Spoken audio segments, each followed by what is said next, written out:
ಎಲ್ಲರಿಗೂ ನಮಸ್ಕಾರ. ನಾನಿವತ್ತು ಸಿಂಪಲ್ಲಾಗಿ ಬಹಳ ಬೇಗನೆ ಮಾಡುವಂಥ ದೋಸೆ ರೆಸಿಪಿಯನ್ನು ನಿಮ್ಮ ಜೊತೆ ಹಂಚ್ಕೊಳ್ತಾ ಇದ್ದೀನಿ. ಹೇಗೆ ಮಾಡೋದು ಅಂತ ನೋಡೋಣ ಬನ್ನಿ. ಈ ದೋಸೆ ಮಾಡೋದಕ್ಕೆ ಯಾವುದೇ ಸಾಮಗ್ರಿಗಳನ್ನ ನೆನೆ ಹಾಕೋದಾಗಲಿ ರುಬ್ಬೋದಾಗಲಿ ಅವಶ್ಯಕತೆ ಇಲ್ಲ. ನಿಮಗೆ ದೋಸೆ ತಿನ್ನಬೇಕು ಅಂದಾಗ ತಕ್ಷಣವೇ ಮಾಡ್ಕೋಬೋದು. ಈ ದೋಸೆ ಮಾಡೋದಕ್ಕೆ ನಾನು ಗೋಧಿ ಹಿಟ್ಟು ತೊಗೊಂಡಿದ್ದೀನಿ. ನಾನು ಸುಮಾರು ಒಂದು ಬಟ್ಲಷ್ಟು ಗೋಧಿ ಹಿಟ್ಟನ್ನು ಜರಡಿ ಮಾಡಿ ಒಂದು ಬಟ್ಲಿಗೆ ಹಾಕಿಟ್ಕೊಂಡಿದ್ದೀನಿ. ಇದಕ್ಕೆ ಒಂದು ಸ್ವಲ್ಪ ಉಪ್ಪು ಹಾಕ್ಕೊಂಡು ಎರಡೂ ಚೆನ್ನಾಗಿ ಮಿಕ್ಸ್ ಮಾಡ್ಕೋಬೇಕು. ಈಗ ನೋಡಿ, ಉಪ್ಪು ಎಲ್ಲ ಮಿಕ್ಸ್ ಮಾಡ್ಕೊಂಡಿದ್ದಾದಮೇಲೆ ಸ್ವಲ್ಪನೇ ನೀರು ಹಾಕ್ಕೊಂಡು ಸ್ವಲ್ಪ ಗಂಟಿಲ್ಲದೆ ಇರೋ ಹಾಗೆ ಚೆನ್ನಾಗಿ ಮಿಕ್ಸ್ ಮಾಡಿಕೊಂಡು ಕಲಿಸ್ಕೊಳ್ಳಿ. ಒಂದೇ ಸರ್ತಿ ನೀರು ಹಾಕೋಕ್ಕೆ ಹೋಗಬೇಡಿ. ಒಂದೇ ಸರ್ತಿ ಜಾಸ್ತಿ ನೀರು ಹಾಕಿದ್ರೆ ಹಿಟ್ಟು ಗಂಟಾಗೋ ಸಾಧ್ಯತೆ ಇರುತ್ತೆ.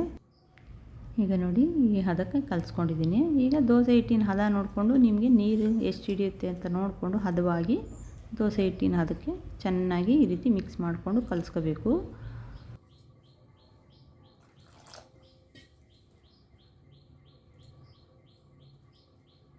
ಇನ್ನು ಕೆಲಸಕ್ಕೆ ಹೋಗೋ ಮಹಿಳೆಯರಿಗೆ ಮತ್ತು ಬ್ಯಾಚುಲರ್ಸ್ಗಳಿಗೆ ಈ ತಿಂಡಿ ಮಾಡೋದಕ್ಕೆ ತುಂಬಾ ಈಸಿ ಆಗುತ್ತೆ.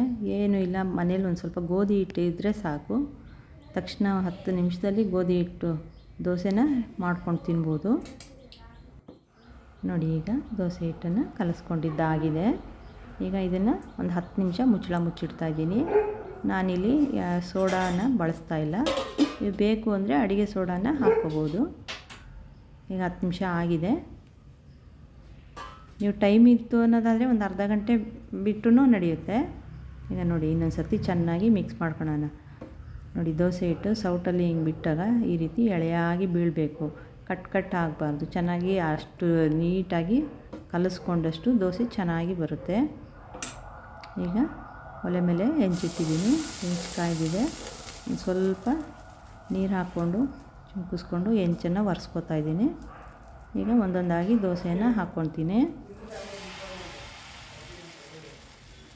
ದೋಸೆ ಹಿಟ್ಟಲ್ಲಿ ನೋಡಿ, ಚಿಕ್ಕದಾಗಿ ಬೇಕಾದ್ರೆ ಪುಟ್ಟದಾಗಿ ಸೆಟ್ ದೋಸೆ ಥರನೂ ಮಾಡ್ಕೋಬೋದು, ಅಥವಾ ಈ ರೀತಿ ಅಗಲವಾಗಿ ತೆಳುವು ದೋಸೆನೂ ಸಹ ಮಾಡ್ಕೋಬೋದು.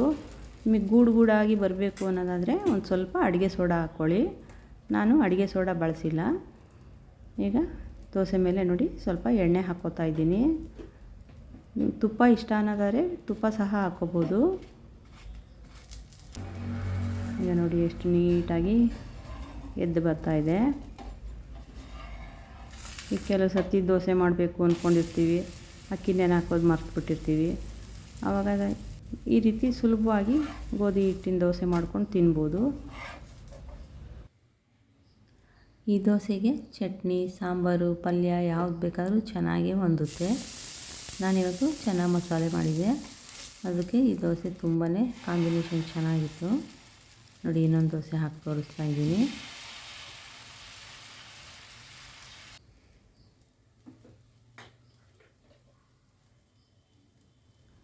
ನೋಡಿದ್ರಲ್ವ 10 ನಿಮಿಷದಲ್ಲಿ ಗೋಧಿ ಹಿಟ್ಟಿನ ದೋಸೆ ಹೇಗೆ ಮಾಡೋದು ಅಂತ. ನೋಡೋದಕ್ಕೂ ಚೆನ್ನಾಗಿ ಕಾಣ್ತಾ ಇದೆ, ತಿನ್ನೋದಕ್ಕೂ ತುಂಬ ರುಚಿಯಾಗಿರುತ್ತೆ, ಮಾಡೋದಕ್ಕಂತೂ ತುಂಬ ಈಸಿಯಾಗಿರುತ್ತೆ. ನೀವು ನಿಮ್ಮ ಮನೇಲಿ ಒಮ್ಮೆ ಮಾಡಿ ನೋಡಿ, ಹೇಗೆ ಬಂತು ಅಂತ ನನಗೆ ಕಮೆಂಟ್ ಮಾಡಿ ತಿಳಿಸಿ. ಈ ರೆಸಿಪಿ ನಿಮ್ಗೆ ಇಷ್ಟ ಆದರೆ ದಯವಿಟ್ಟು ಒಂದು ಲೈಕ್ ಮಾಡಿ ಅಂತ ಕೇಳ್ತಾ, ಹಾಗೆ ನನ್ನ ಚಾನಲ್ನ ಸಬ್ಸ್ಕ್ರೈಬ್ ಮಾಡ್ಕೊಳ್ಳಿ ಅಂತ ಕೇಳ್ಕೊತಾ ಇದ್ದೀನಿ. ಈ ರೆಸಿಪಿನ ನಿಮಗೆ ಪರಿಚಯದವ್ರಿಗೆ 4 ಜನಕ್ಕೆ, ನಿಮ್ಮ ಫ್ರೆಂಡ್ಸ್ಗೆಲ್ಲ ಶೇರ್ ಮಾಡಿ ಅಂತ ಕೇಳ್ತಾ, ಮತ್ತೊಂದು ರೆಸಿಪಿಯೊಂದಿಗೆ ನಿಮ್ಮನ್ನು ಭೇಟಿಯಾಗ್ತೀನಿ. ಅಲ್ಲಿಯವರೆಗೂ ಇಷ್ಟೊತ್ತರೆಗೂ ನನ್ನ ಚಾನಲ್ ನೋಡಿದ ನಿಮಗೆಲ್ಲರಿಗೂ ಧನ್ಯವಾದ ಹೇಳ್ತಾ ಇವತ್ತಿನ ಈ ವಿಡಿಯೋನ ಮುಕ್ತಾಯ ಮಾಡ್ತಾಯಿದ್ದೀನಿ. ಇಷ್ಟೊತ್ತರೆಗೂ ನನ್ನ ಚಾನಲ್ ನೋಡಿದ ನಿಮಗೆಲ್ಲರಿಗೂ ತುಂಬ ಧನ್ಯವಾದಗಳು.